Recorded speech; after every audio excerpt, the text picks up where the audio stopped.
Bueno, pues este es un campo muy interesante porque integra elementos de narratología general y de otras disciplinas. En los últimos 15 o 20 años han surgido varios programas de posgrado en estudios de narrativa gráfica, sobre todo en Francia, en la zona francófona de Canadá, en Estados Unidos, en Italia, e incluso en España, ¿no? Entonces, y en otros lugares, en Inglaterra y demás. Entonces, esperemos que pronto tengamos también posgrados en Latinoamérica, pero desde hace muchos años ha habido ya licenciaturas en estudios de narrativa gráfica. Entonces, bueno, este es un campo de la investigación que se está desarrollando también cada vez más con revistas especializadas, congresos y lo que nos interesa aquí, que son distintos modelos de análisis. Entonces, lo que voy a presentar es una visión panorámica de este campo. Y así que habría que empezar por una definición de lo que entendemos por narrativa gráfica. Aquí entendemos por narrativa gráfica cualquier diseño narrativo elaborado con elementos visuales.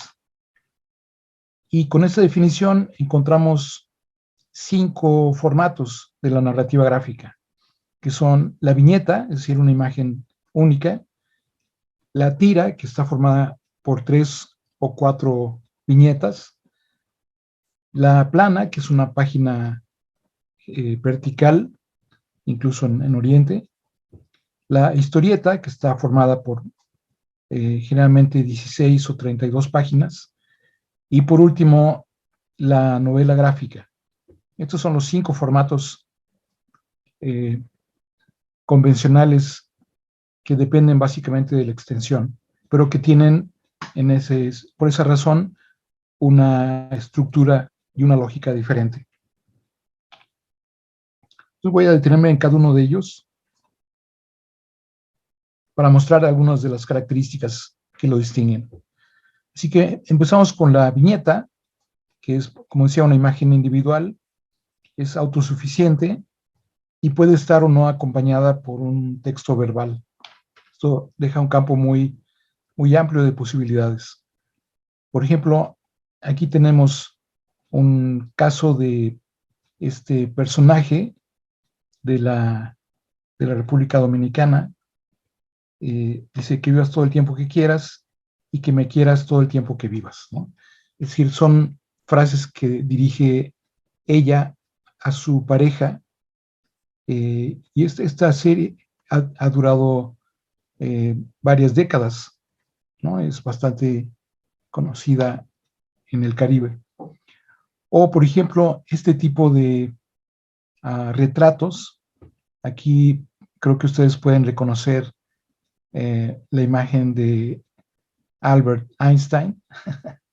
Son retratos formados por objetos, que por lo tanto es un homenaje al objet trouvé de Dada, pero que en cambio, a diferencia de Dada, aquí sí tienen un sentido porque uno puede reconocer al personaje. Y es interesante la combinación de objetos con los trazos gráficos específicos, ¿no? Y con imágenes de distinta naturaleza. Por ejemplo, aquí, no sé si reconocen la imagen y el concepto de Copérnico, ¿no? Este gran astrónomo que mostró que el centro es el Sol está en el centro del universo y no la Tierra, lo que igual que a Bruno y a otros astrónomos, pues le llevó a tener problemas muy serios con la iglesia.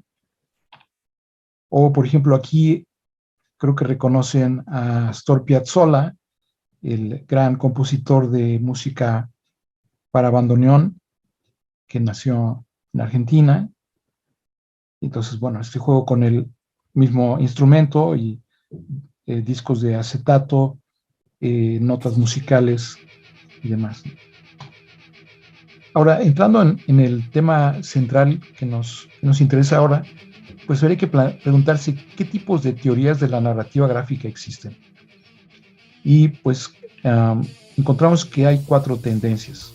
Son, bueno, desde el punto de vista de la glosemática, que es el modelo semiótico que es muy útil para organizar metateoría, o sea, mapas de las teorías, y desde esta perspectiva podemos identificar tendencias para el estudio del texto, del intertexto, de los subtextos y de los contextos.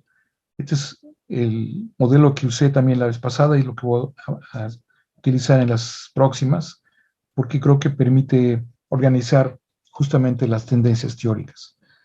Y es lo que voy a ocupar en el resto de la sesión de hoy, ¿no?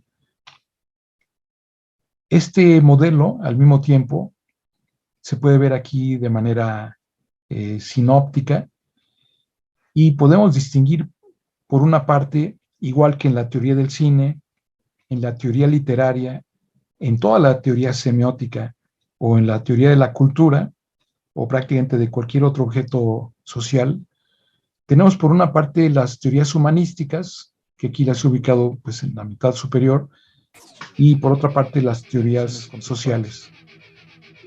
Bueno, todo este campo es el que lo podríamos llamar la iconografía, en este caso de la narrativa gráfica, ¿no? Es decir, esto es un indicador de la presencia de la historia en la narrativa gráfica, ¿no? A partir, como digo, de este presupuesto de que ningún texto es inocente, ¿no? Ningún texto es inocente de ideología, de contexto, ni de forma, ¿no? Por ejemplo, hay esta serie de 3 libros sobre Che, es decir, hay una tradición muy fuerte de libros biográficos o libros sobre momentos particulares de la historia, ¿no? Por ejemplo, la toma de Zacatecas por Pancho Villa. Pamela. Gracias. Sí, son 2 preguntas. La primera es en torno a esto de la metalepsis y la relación que hay con el lector o el receptor. Me hace pensar que, por ejemplo, en la ruptura de la cuarta pared en el cine, eso sería un ejemplo de metalepsis, ¿no? Cuando el actor mira directamente a la cámara, ¿no? Que está ya mirando al espectador. Y la forma analítica, que es plantearse todo esto a partir de ejemplos. Entonces, lo que me llama a mí la atención de tu comentario es que empezaste mencionando el Capitán América. Y entonces yo recuerdo cómo durante el periodo de Trump se creó esta serie de películas, ¿no? De una serie que era incluso anterior a Superman, entonces, que tenía que ver después con la guerra, ¿no? Y con la Segunda Guerra. Y entonces, ¿por qué retomar al Capitán América en el siglo XXI? Y con versiones que son o sea, que respetan el momento original, pero que utilizan la tecnología más actual para hacerlo muy interesante, ¿no? Muy atractivo, muy actual. Creo que eso, bueno, creo que integra buena parte de lo que has comentado efectivamente, ¿no? Bueno, Tiene que ver con otro tema que no mencionas, que es la traducción. ¿Sí, Mario? sí, bueno, es que el cómic y la novela gráfica, muchos autores la han tratado de usar de cierta manera para presentar su inconformidad o aceptación hacia un cierto partido o religión o cierta circunstancia social que rodea. Lo que comentaba Tania, pues, sí, es muy interesante porque realmente Capitán América fue creado para crear nacionalismo, es decir, nosotros somos americanos y de ahí sacar toda esa parte donde dice Estados Unidos salva al mundo, ¿no? Y, y somos los mejores del mundo. Esto me acuerda mucho cuando fue el 11 de septiembre, Marvel sacó una edición de la tragedia de las Torres Gemelas y todos los superhéroes de Marvel se juntaron y empezaron a hacerse las víctimas. O sea, bueno, sí, un desastre ahí, ¿no? Pero más que hacer concientización, se hicieron las víctimas. Nosotros, ¿por qué? Si nosotros ayudamos al mundo, traemos paz y mucha, mucha sátira. Inclusive en una novela gráfica que me gusta mucho, que es de Alan Moore, de Watchmen, se genera esa parte, o sea, esa ahí es una crítica social más extensa sobre la política, la sociedad, o muchas veces, bueno, otro cómic de Superman que se llama Red Son, que te muestran cómo Superman, en lugar de caer en Estados Unidos, cayó en la Unión Soviética, y o sea, sigue siendo bueno, pero pues ya tiene las ideologías de Stalin,